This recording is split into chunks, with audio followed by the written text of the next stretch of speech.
Well, John, thank you so much for this interview. The first question I would like to ask you is, you probably had foresight because in 1997 you wrote an article about, and I quote, development of a structured ethical integrity interview for pre-employment screening, unquote. And it really seems you were ahead of your time, given the wave of corporate scandals that would happen only a few years later. If you think about Enron, WorldCom, and for instance, Tyco. What inspired you to write this article at the time?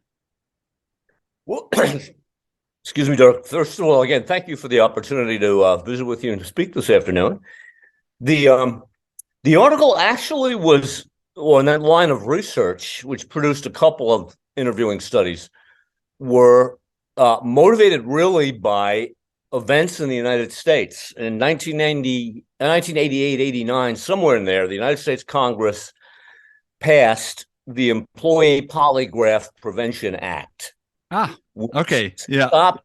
Was banned for most routine uses. There are exceptions. The use of polygraphs, which can be highly reliable and valid if they're administered competently, and very useful for detecting employees or potential employees who might pose risks to other employees or to your clients and customers, or who are otherwise involved in behaviors that will be counterproductive and maybe devastating. So in a line of research, a couple of colleagues and I established that you can use structured interviews in which everybody gets asked the same question in the same format, and everybody gets scored question by question with the same scale, administer the same interview across a group of people, applicants, score them, and you give a piece of data that you can rank order for hiring them. And we were interested in whether or not we'd be able to get an ethical demeanor doing that.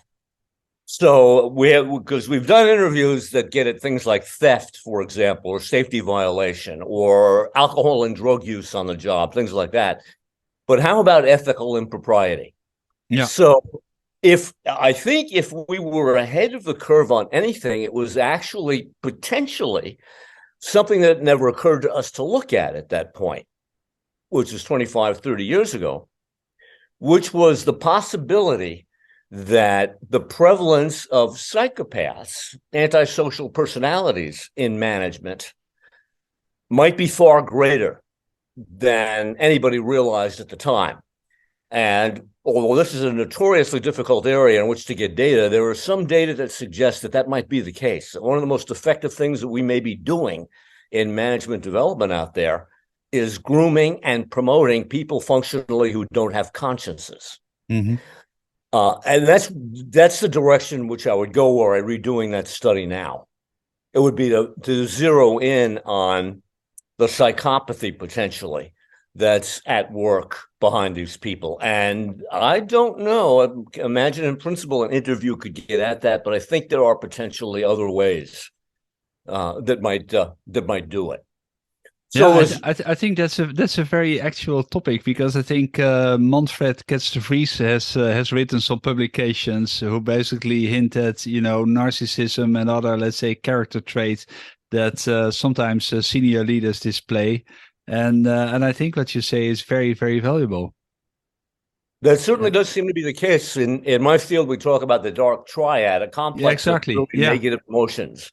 Affects and behaviors that are very costly and dangerous.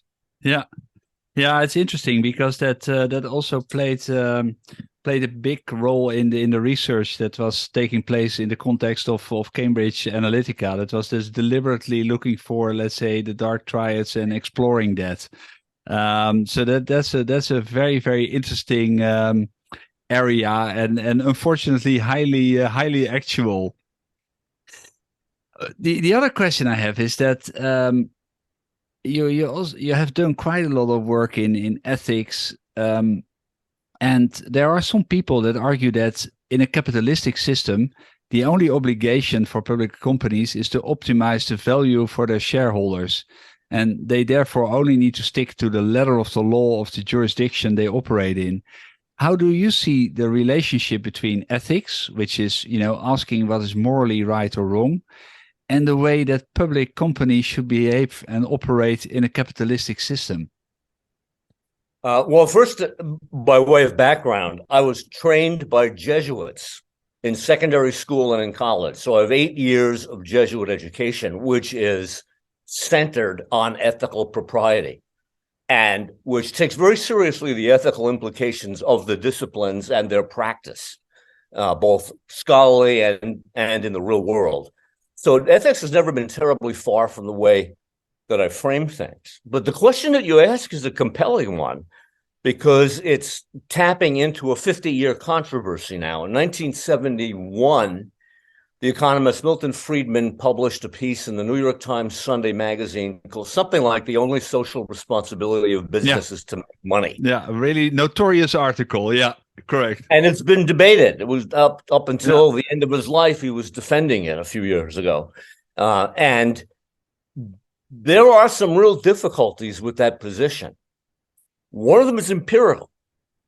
We're finding that customers and clients like companies who are engaged in CSR, corporate social responsibility, and employees like working for companies that do it. Now, Friedman makes a very strong argument in the article that shareholder maximization is the only goal, but he provides an important loophole that I think actually is bigger than he may have realized. That loophole concerns, for example, I think that the example that he uses is a business operating internationally and with production facilities in Africa, in Central Africa, let's say. Suppose that you are that company operating in an area of the world that does not have good infrastructure for education, and you donate money to begin providing that kind of infrastructure. If that donation has value to you, if, for example, you can anticipate 15 years down the line having a higher quality of employee, then it's justifiable in Friedman's terms. Yeah.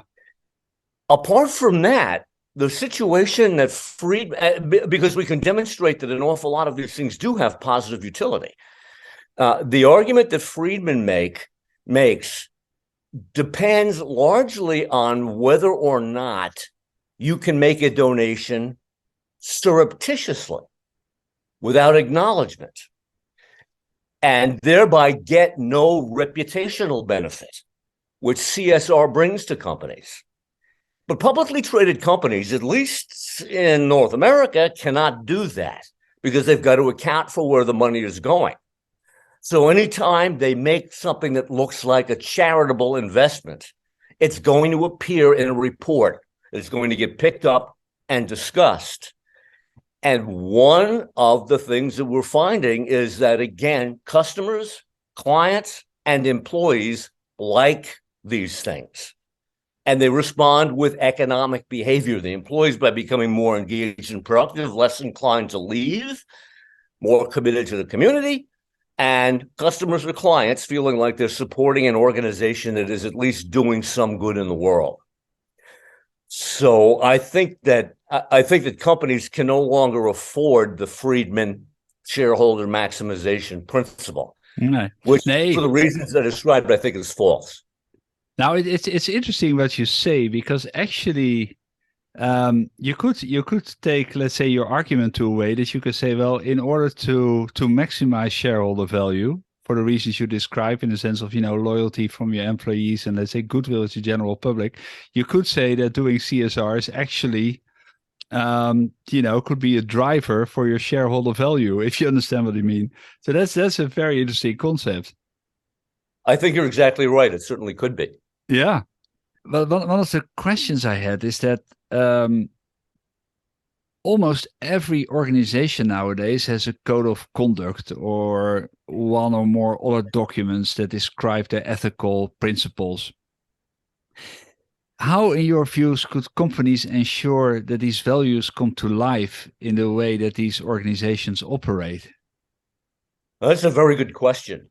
And it's not unique to the code of conduct and ethical norms or ethical propriety.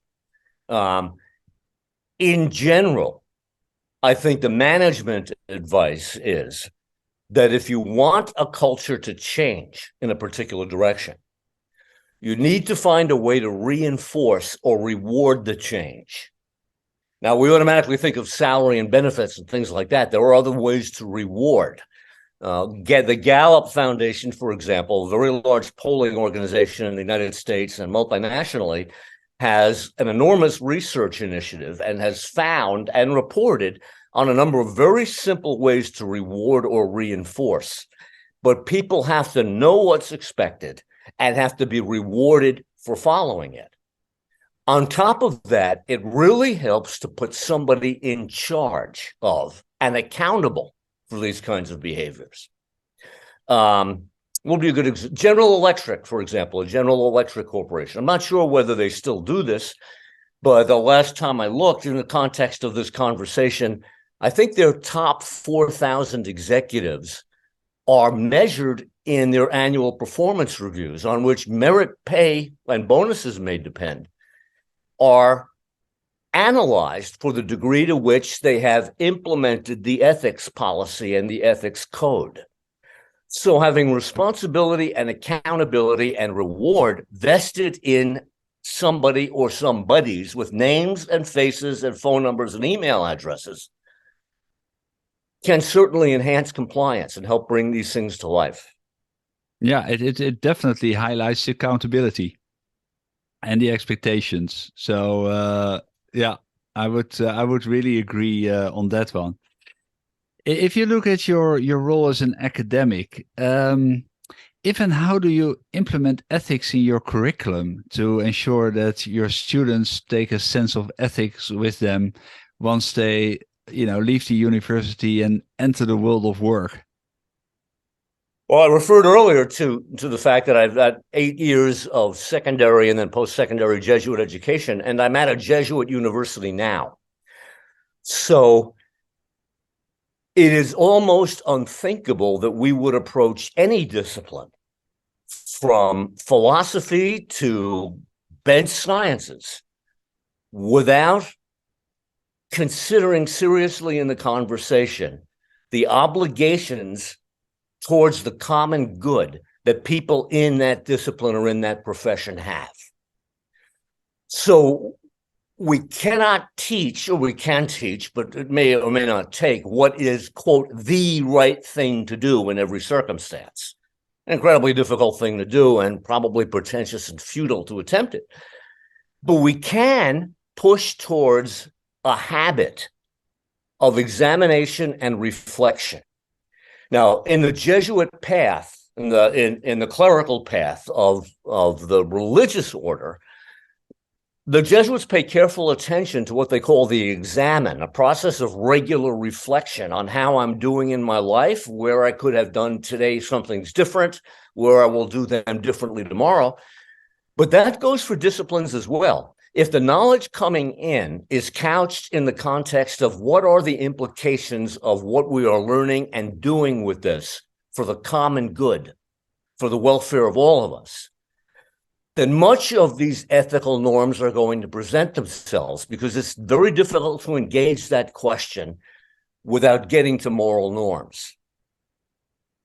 And if we can build that habit into students, as well as the habit of intellectual analysis, again, whether it be a computer spreadsheet or a work of poetry, we're doing it. We're getting very, very close to it. That's what we strive to do, and that's what we assess ourselves on doing in part as an educational institution. And it's something we are very proud of within the Jesuit educational system.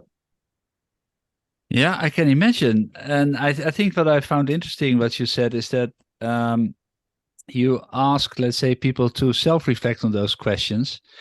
And I was thinking it's so interesting because nowadays one of the more popular phenomena is journaling, and people are encouraged to journal in the sense of, what they experience throughout the day. And then usually there are a number of standard questions that people can use.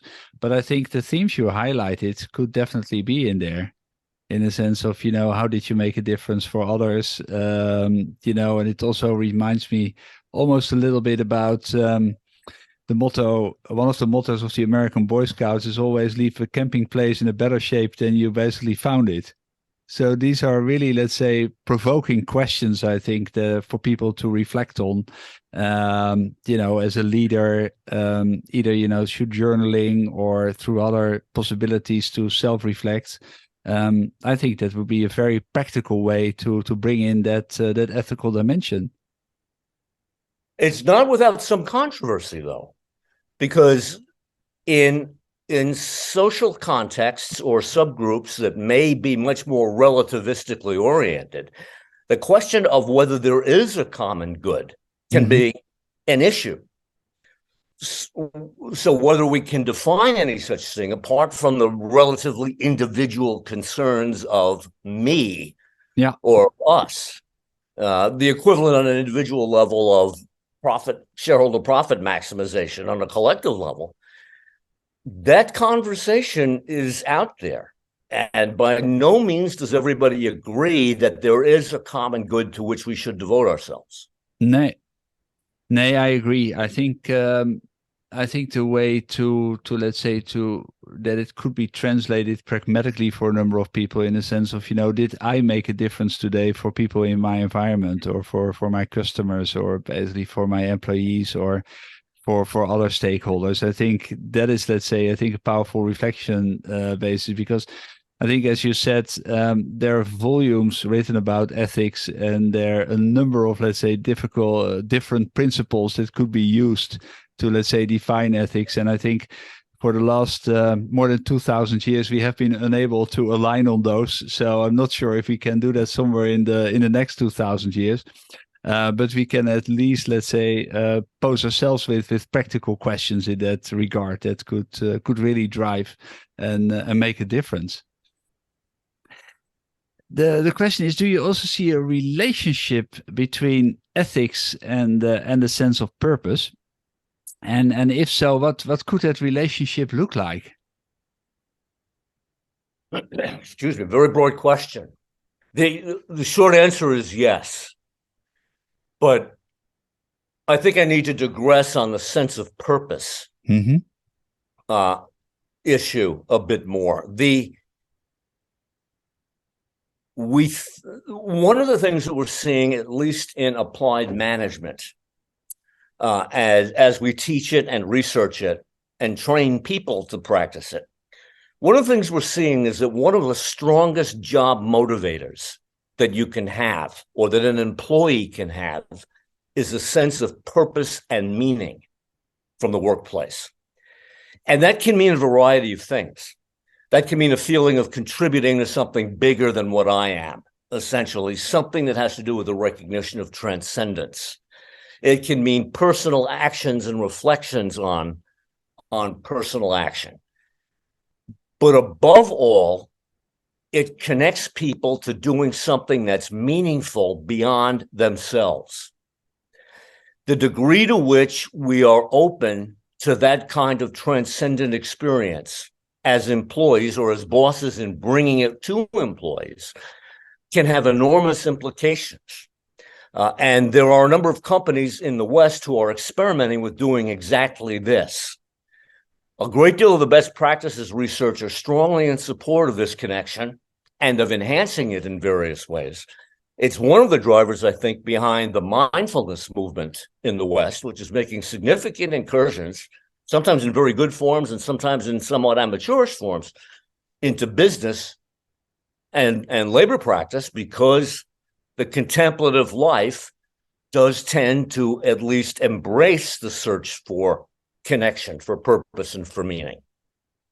So to the degree that we can create environments at work in which employees feel connected to one another and to us and to their clients and customers and to the products of their labor, figured so prominently for Marx, for example, in his critique. Yeah. To the degree which we can do that, we benefit workplaces, people, and probably shareholders as well. Yeah, I would agree. I think it is connected. And I think the interesting thing is nowadays, I think, and it might also have to do a little bit with, let's say, different generations, because I think when I entered the workforce about 30 plus years ago, there was, we never asked the questions about, let's say, sense of purpose. I think there were some companies that some of us avoided, like, tobacco companies or the weapon industry, etc. But it was more, let's say, exclusion of certain branches or certain companies rather than, let's say, deliberate choice. But I think right now, it's a motivator. People basically a number of people at least want to associate with, let's say, the purpose of their company. They want to feel that also in their daily work. Of course, there is, providing for themselves, their family, satisfying their material needs. But there's also, let's say, the idea of contributing something bigger to society as a whole. So in that sense, I think it is also one of the themes that we discussed earlier. It's at a certain moment also, almost for the importance of the shareholder, that you as a company, besides, let's say, serving their immediate financial interest, also have a broader sense of purpose, because it will help you, as we said, with, attracting and, let's say, retaining employees. And it's also, potentially very beneficial for, customer loyalty. If you think about, let's say, the consequences of let's say, companies that lack, let's say, a sense of purpose, what will be some of the consequences for them be?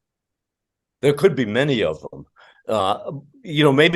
Maybe perhaps the most immediate of them may be employee withdrawal behaviors, by which I mean certainly turnover, leaving an organization, but also with turnover cognitions. That is, people who are intending to leave your company aren't producing at the same level as people who are enthusiastic about being there. And that can have a substantial impact on productivity and on the bottom line. So there are costs. People leave jobs that don't connect them to a sense of meaning. For the past couple of years, I've been tracking a number of surveys of the state of women in management ranks in the Western workforce. And women are significantly underrepresented. The more that becomes truer, the higher up. Yeah, the higher in the hierarchy, let's say, the representation significantly drops. Yeah. And a number of studies have shown that when women who have voluntarily left these situations turned over, and women are the biggest source of entrepreneurs in the American economy right now. Oh, really? I didn't know that. Oh, that's interesting. Yeah. The dominant reason given in several studies that women have given for leaving has to do with connecting to a sense of purpose. The report is that at that place, they wouldn't let me do what I knew that I could do to help make the place successful. What they're saying is, I'm being underused. I could make more money for you, which is a very different statement from I'm quitting because I hate it here. It suggests that these people are driven by a sense of purpose, driven enough to take the substantial risk of going out on their own, which many of them do as entrepreneurs. Ventures which have a fairly high failure rate and which are taxing in more ways than one. Yeah. Again, it comes down to whether or not the workplace that I'm in provides me with a sense of meaning that's transcendent to simply what shareholder values or quarterly stock prices or earnings reports may be. That's very interesting. Do you also think there is a connection between, let's say, what Jung called individuation and, let's say, working in an organization with a sense of purpose? Would those things be connected in some way, you think? I think they have to be. We spend so much of our time at work, so large percentage of our life at work. Yeah. That the individuation process is not simply going to stop. Now, Jung was very suspicious of organizations. Yeah, definitely. The larger they were, the more negative he was about them. Yeah. Yes, because they can be dehumanizing, they can be strongly impersonal, and it takes a lot of intentionality on the part of management to be able to counter that. But to the degree to which individuation involves a commitment to something like moving towards wholeness or completion, that's profoundly meaningful. And that's something that theoretically that many people are pursuing when they pursue careers, either in their initial choices or in job changes or in the whole career changes over the lifespan. It's whether or not what I'm doing is contributing to we may phrase it as development, we may phrase it as individuation process, but it's certainly a major contributor to that. And getting it right is critical, both for physical and psychological, and we're thinking spiritual well-being. Yeah, because if I build on the last theme that you mentioned in our pre-discussion, you said that companies that don't provide a sense of purpose or don't act, let's say, as a platform for the individuation process of individuals, that it can have extremely negative implications for the individuals themselves. I think you mentioned things like illness, and potentially even worse than that. What are, let's say, the consequences? What do you think the root causes are, and what could the consequences be for individuals? The potential outcomes are very serious. Mm-hmm. 2 or 3 years ago, an organizational development scholar, one of the most distinguished in the field, named Pfeffer, Jeffrey Pfeffer from Stanford, published a book called Dying for a Paycheck, which is an exhaustive and detailed medical literature review of the extent to which what we're doing in management is killing people. And he's not speaking metaphorically. He's talking about the impact of job-related stress compounded over decades on personal life expectancy and mortality. An awful lot of this seems to be mediated by high stress produced by situations in which we don't fit or don't feel that we can move or to which we don't feel that we can connect. And yet many of us do it because of the dependence on the paycheck, which is not an inconsiderable No. Certainly not if your responsibilities, if you have to think like things like family, sending your children potentially to college, taking care of relatives. So it's just Pfeffer's work, I think, shifted very, very clearly an awful lot of the discussion in the direction of ethics, because companies should, which is a moral or ethical statement, not be inducing fatal illness in their employees. It doesn't make sense financially or economically. It doesn't make sense in business terms. I doubt that many people are doing it intentionally. Some organizations are alleged not to care particularly, but I've got to believe those are the rare exceptions. But addressing the managerial causes of profound compounding stress, which can affect the hormone system, the cardiovascular system, all of them, the circulatory system, and the cognitive system, the central nervous system, in ways that we don't want to see happen. No, I think that is very sobering data, John, that you share, and I think that's definitely a strong case to as a company act on that. Do you also have any ideas how companies can create a sense of purpose for their employees? I think the example that we're seeing from a number of companies suggests that there are a number of paths to do this. First and foremost, connecting them to each other. So companies which have authentic team approaches, by which I mean employees being used to functioning in a small group with a certain degree of self-management responsibilities, and if they're rewarded appropriately and given clear directives for how they're going to act, will cohere. They will form a unit.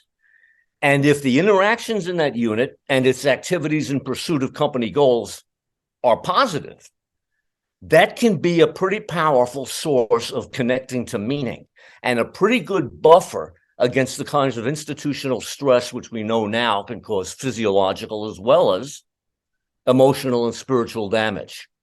So connecting people to themselves, to each other, building a sense of community, even if that's just one small team at a time, acknowledging accomplishments and publicly acknowledging is awfully critical and is a form of reward that doesn't necessarily involve increasing somebody's salary or giving people annual bonuses.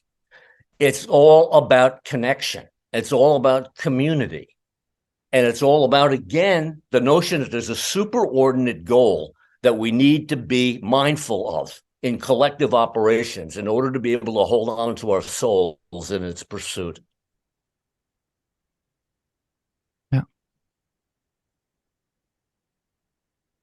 Yeah, I think it's one of the things that you say, and I think that is something that is also growing in terms of importance. Is also the quality of relationships between individuals, and the better the quality of the relationships with people, working together. Also, that's also, let's say, that's kind of almost an enforcing mechanism for engagement, for motivation, for supporting each other, for the team, for camaraderie, for bringing the unit together. It's just incredibly important. And I also recognize completely what you say about recognizing achievements. And to your point, it's almost in a way that it doesn't need to be material, but it's, let's say, the public nature of it, and giving people the full credit for what they've done. That's just incredibly important, and these are very simple things that could make a real difference in the daily life of organizations. John, I also had, let's say, a personal question to ask, because completely switching topics away from your professional field, you're also a big fan of blues music. You're ending, for instance, all your emails with a quote from Willie Dixon: "The blues is the roots, everything else is the fruit." I also understand you're currently developing a book-length manuscript called Hearing the Blues. Could you perhaps tell us what this manuscript is about, and what is your drive for writing it? I am an avid blues fan, traditional American blues, which was an extraordinary development in American culture, with very powerful influences on the world. I would argue that everything that we are listening to, that we're consuming as music, that is not part of the Western European American classical catalog, but everything since roughly 1920 or 1930 it reflects the blues, beginning with jazz, but also moving into all of the other domains: rhythm and blues, rock and roll, hip hop, orchestral compositions. All are inflected with the unique rhythms, harmonies, and syncopations of blues music. In addition, it's so the recognition of the blues is a recognition of where our music today comes from. In addition, this is the music of enslaved people. Yeah. So what we are hearing in the blues and the origins of the blues is a series of cries of desperation, lament, sometimes joy and celebration, that come out of hundreds of years of the most extraordinary horror that didn't entirely end when the United States ended slavery in the 1860s, which continued in the form of Jim Crow laws. Yeah. So I'm very interested in how the blues captures that expression, and how that has influenced how we see and hear the music that we've got now. It comes from the African American, Western African in particular, through the Caribbean, influences of people who were brought here against their will, compelled to work, and who brought their musical traditions with them, combined them together, and produced a mix of popular music that has taken the world and captured the world's imagination. So the book that I'm doing is actually an oral history. So I'm interested in, and I'm talking to a variety of people, from professional blues musicians from around the world, blues fans, regular rock and roll fans, classical music aficionados, historians, non-musicians, amateurs, a whole range of them, to try to understand what it is about the blues that caught their attention, and what is it that guides how they hear them and how they understand that the blues mean in terms of our own context and our own music today. Because it's a sociological story. It's a story of generations of people moving out of slavery and into conditions sometimes barely better. So it's got enormous impact. And it means that the music and so many of the arts that are fundamental to Western thinking, certainly in North America, stem directly not from the European tradition, but from the African and Western Caribbean tradition. That's where our music comes from the blues, from jazz, and filters everywhere, from show tunes and standards to hip hop and entire percussion. So I'm very interested in the experiences that people have. And some of them are quite moving to listen to. People have often very vivid memories of the first time as a teenager, for example, or sometimes earlier, sometimes later, were aware that there was this different form of music out there that they were encountering for the first time, and that opened their eyes and ears. That opening is what I'm trying to document from as many different perspectives as possible.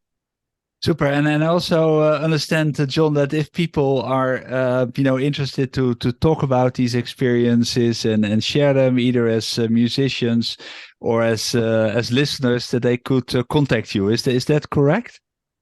That's absolutely the case, and the best place to do that is at my university email address, and it's my last name, Hollwitz,